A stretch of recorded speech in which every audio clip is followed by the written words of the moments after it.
Salutare, dragii mei! Eu sunt Romina de la Cooking Food 1981 și astăzi am să gătesc ciorbă rădăuțeană cu piept de pui.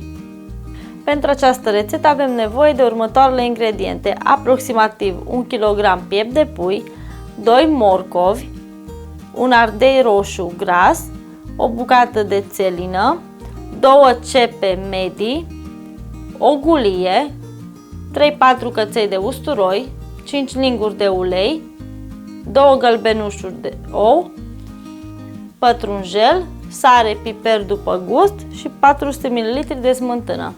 Vom toca legumele. Am să încep cu ceapa.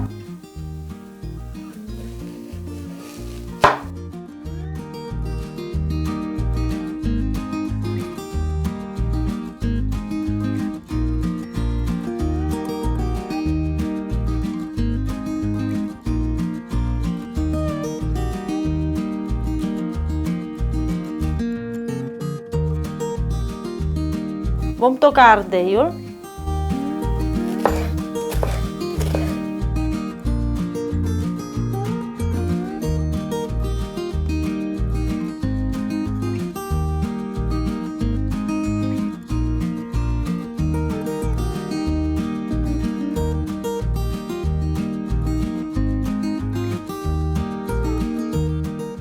Acum vom toca țelina.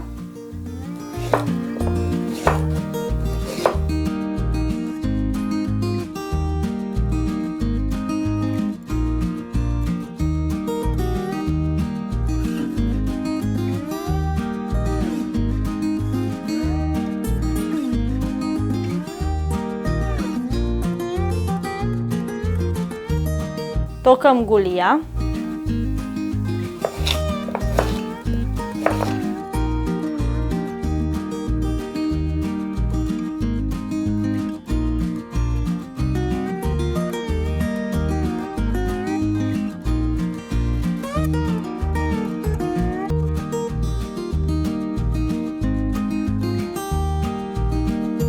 Tocăm usturoiul.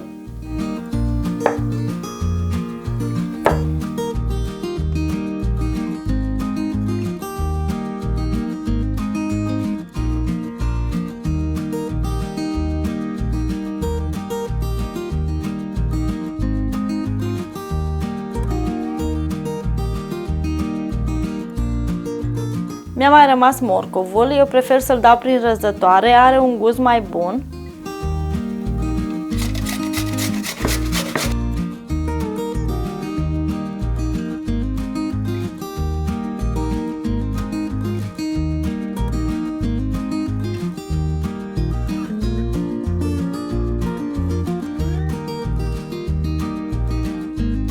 Tăiem cu bulețe pieptul de pui, după care îl punem la opărit înainte să-l punem în ciorbă.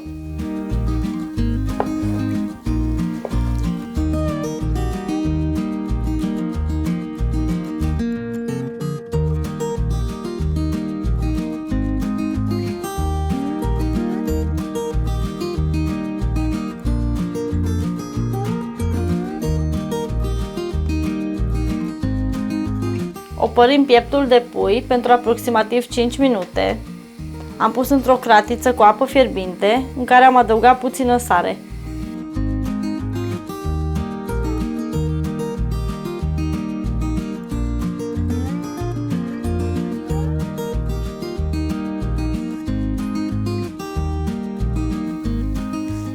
Am pus oala pe foc. Am lăsat-o să se încălzească puțin, după care adăugăm uleiul. Punem ceapa.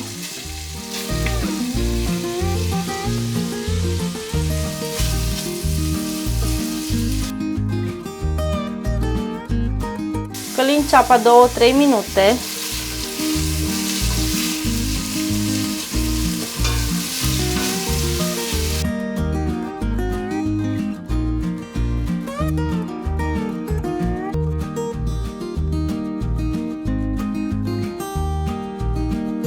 Ceapa este călită, adăugăm usturoiul, îl călim împreună cu ceapa, tot așa 2-3 minute.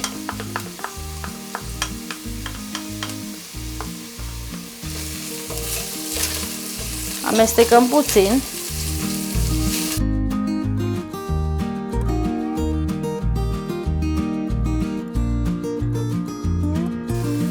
Adăugăm ardeiul.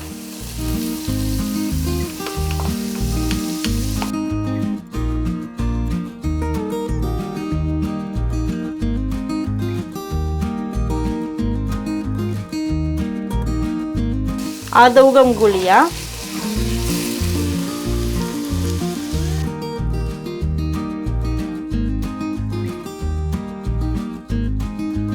Adăugăm și morcovul.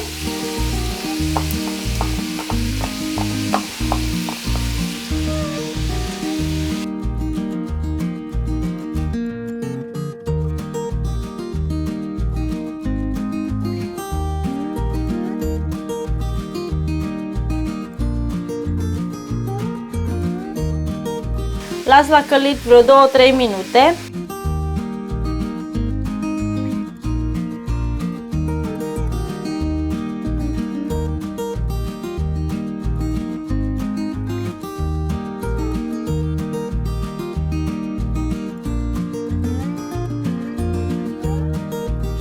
Am adăugat și pieptul de pui. Amestecăm.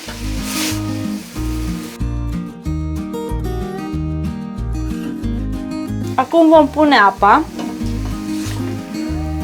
Eu am să pun aproximativ 3 litri de apă.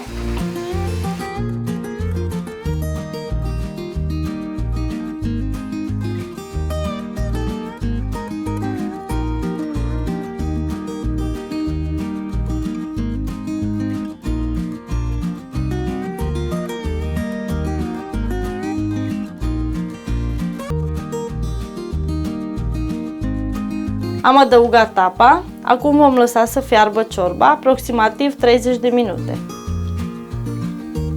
Timp în care am să mai amestec din când în când. Ciorba a fiert 30 de minute, legumele sunt fierte, adăugăm sare,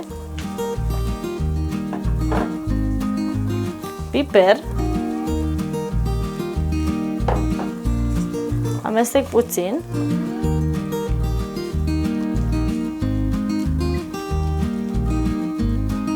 Am să opresc focul și am să las să răcească. Ciorba noastră s-a răcit. Acum vom pune smântâna.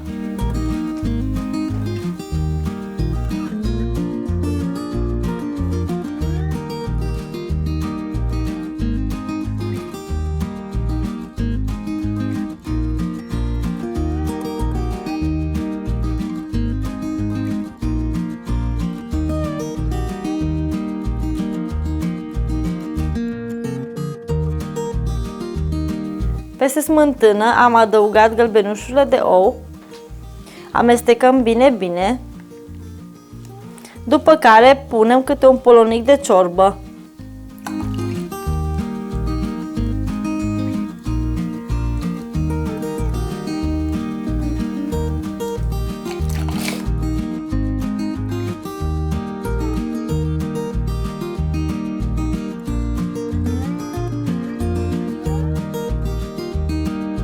Nu am adăugat toată zeama, am mai lăsat puțin peste legume. Acum vom drege ciorba.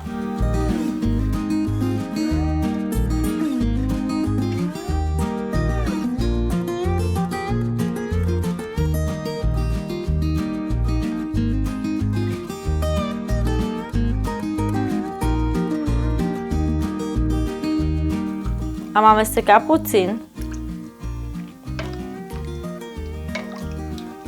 Adaug pătrunjelul și este gata pentru a fi servită. Aceasta a fost rețeta mea de ciorbă rădăuțeană. Dacă v-a plăcut această rețetă, vă rog să dați like și subscribe la Cooking Food 1981. Vă mulțumesc!